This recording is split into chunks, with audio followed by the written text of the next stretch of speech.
जय श्री राम, जय जय श्री राम। कक्षा 12वीं भौतिकी, ठीक है। छेरी चराएंगे लेकिन पूरे छत्तीसगढ़ को फिजिक्स सिखाएंगे। अच्छा, आज छत्तीसगढ़ बोर्ड में 20 साल से आया प्रश्न, छत्तीसगढ़ बोर्ड में 20 साल से आया प्रश्न।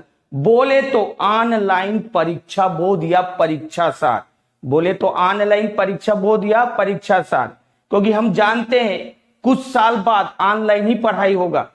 रामचंद्र जी कह गए सिया से, ऐसे कलयुग आएगा पुस्तक कॉपी छोड़ के ऑनलाइन पढ़ाया जाएगा। मेरा चैनल का नाम है महेंद्र ज्ञान धाम।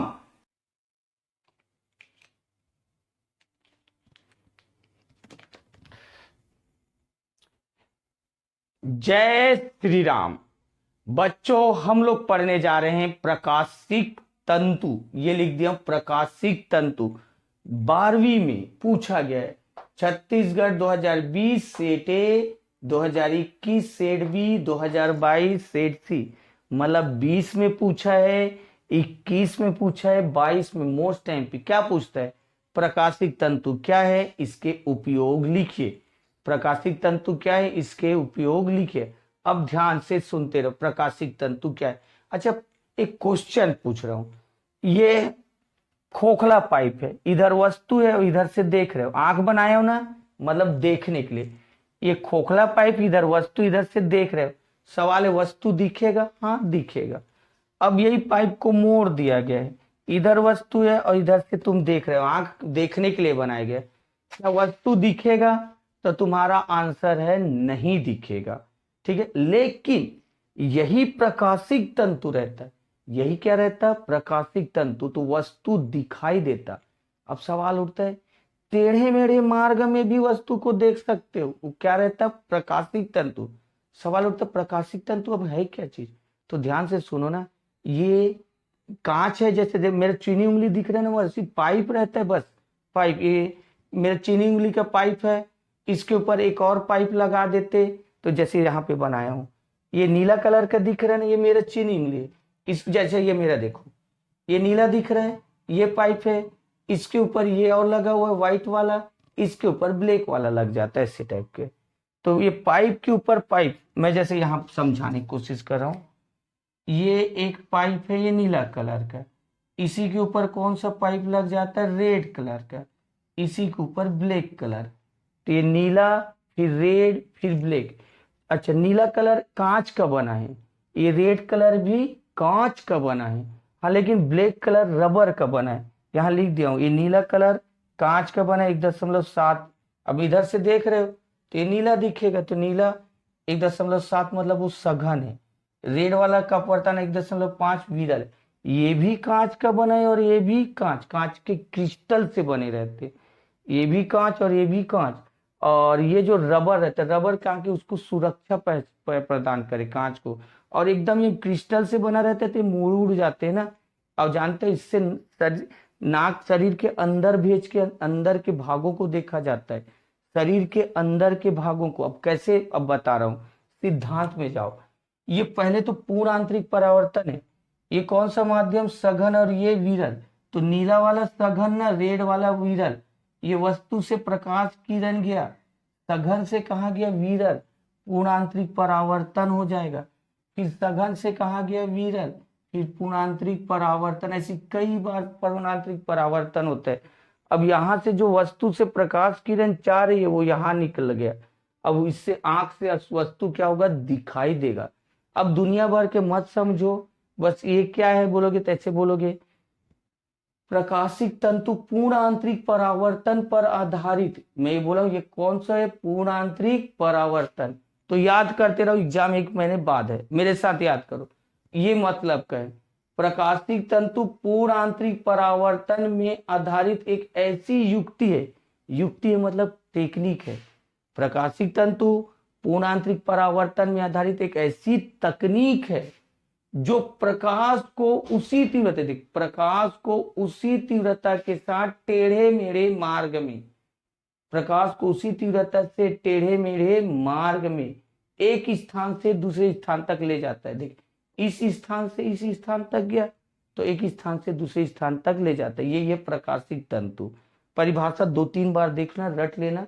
प्रकाशिक तंतु पूर्ण आंतरिक परावर्तन पर आधारित एक ऐसी युक्ति है जो प्रकाश को टेढ़े मेढ़े मार्ग में एक स्थान से दूसरे स्थान तक ले जाता है। उपयोग शरीर के अंदर के भाग जैसे फेफड़े, अमाशय आदि को देखने में।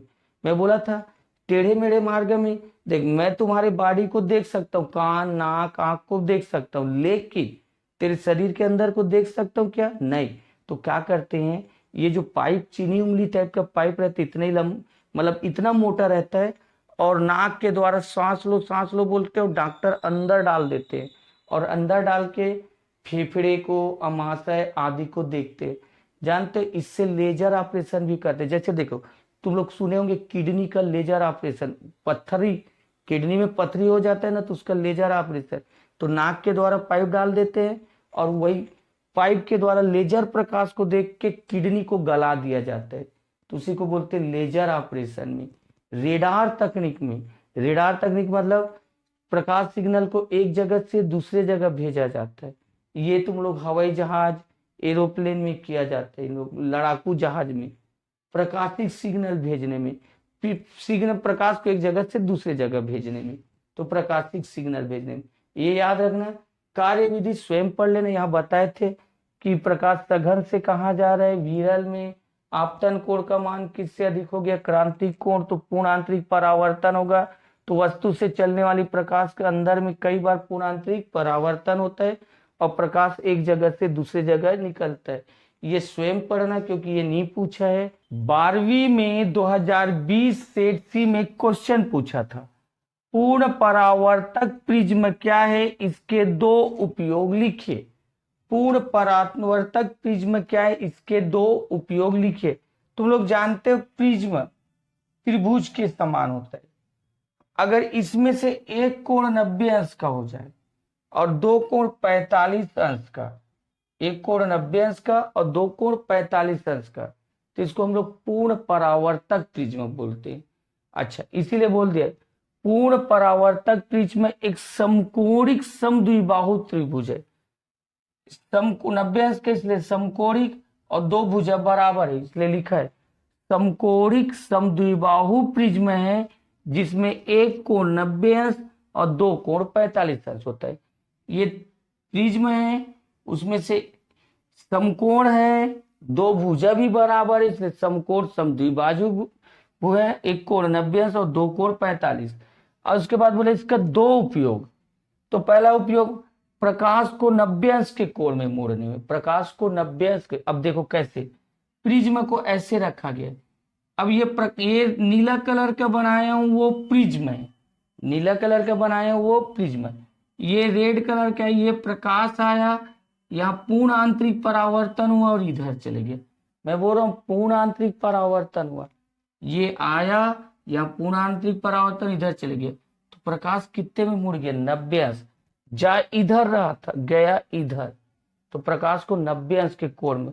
दूसरा प्रकाश को 180 अंश के कोण में। अब ये जो नीला कलर में बनाया वो प्रिज्म है ना, क्योंकि 3 भुजा वाला प्रिज्म बनता है। अब ये जो प्रकाश 180 में मुड़ा ना, ये रेड वाला प्रकाश आया, यहाँ पर पूर्ण आंतरिक परावर्तन हुआ तो इधर मुड़ा, फिर यहाँ पूर्ण आंतरिक परावर्तन हुआ तो इधर मुड़ा। तो ये देख, इधर से आया था और उधर ही वापस चले गए, इधर आया था और इधर ही वापस चले, कितने के कोण में मुड़ गए, 180। अच्छा, एक चीज और सुनो, कभी तुमको पूछ देता है ये भी पूर्ण आंतरिक परावर्तन पे आधारित है और ये भी पूर्ण आंतरिक परावर्तन, तुमको पूछ देता है पूर्ण आंतरिक परावर्तन के 2 उपयोग लिख। पूर्ण आंतरिक परावर्तन के 2 उपयोग, तो पहला उपयोग है प्रकाशिक तंतु बनाने में, और दूसरा उपयोग है पूर्ण परावर्तक प्रिज्म बनाने में। कभी पूछ दिया पूर्ण आंतरिक परावर्तन के 2 उपयोग, तो पहला उपयोग प्रकाशिक तंतु बनाने में और दूसरा उपयोग पूर्ण परावर्तक प्रिज्म बनाने में। ठीक है, एक काम कर लो, ये जो लिखा है स्क्रीनशॉट, एक मिनट ना, इसमें इसको लिखना, डायग्राम बना लेना, ये स्क्रीनशॉट ले लो और बना लेना। अच्छा लगा मेरा ये चैनल सब्सक्राइब करें, बेल आइकन जरूर दबाइएगा। आप सभी को मेरी ढेर सारी शुभकामनाएं।